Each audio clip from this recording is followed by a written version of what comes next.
जळगाव शहरातील रात्रीच्या वेळेचा पेट्रोल पंपांवरील परिस्थितीचा आपण आढावा घेतला। या दरम्यान आपण जळगाव शहरातील तसेच जळगाव शहरात लगत असलेल्या बाहेरच्या महामार्गालगतच्या पेट्रोल पंपांचा आढावा घेतला। जवळपास आपण 7 पेट्रोल पंपांची या ठिकाणी पाहणी केली। त्यापैकी एकाच पंपावर जे होतं ते नागरिकांची रात्री देखील गर्दी पाहायला मिळाली। बाकी इतर पेट्रोल पंप जे होते त्या ठिकाणी जे आहे बॅरिगेटिंग करण्यात आलेली आहे। तर पेट्रोल डिझेल स्टॉक शिल्लक नाही असं फलक या ठिकाणी लावण्यात आलेलं आहे। आपण आता ज्या पेट्रोल पंपावर उभा आहोत या ठिकाणी देखील आपण जर बघितलं तर पेट्रोल आणि डिझेल शिल्लक नाही असं जे आहे या ठिकाणी बोर्ड लावण्यात आलेला आहे। तसेच बॅरिगेटिंग देखील करण्यात आलेली आहे।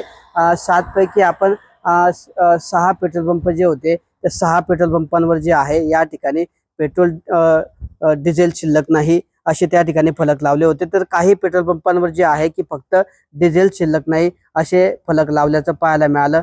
त्यामुळे आता एकंदरीतच जळगाव शहराचा जर आपण आढावा घेतला तर जळगाव शहरातील आपण 7 पेट्रोल पंपांची आता रात्रीच्या वेळेस पाहणी केली। त्यापैकी एका पेट्रोल पंपावर 12 वाजेनंतर देखील या ठिकाणी पेट्रोल डिझेलचं या ठिकाणी वितरण केलं जात होतं। नागरिकांची गर्दी पाहायला मिळाली।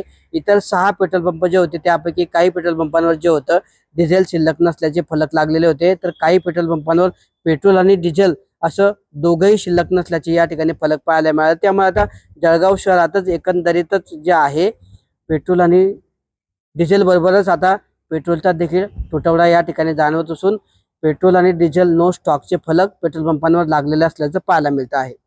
किशोर पाटील, TV9 मराठी, जळगाव।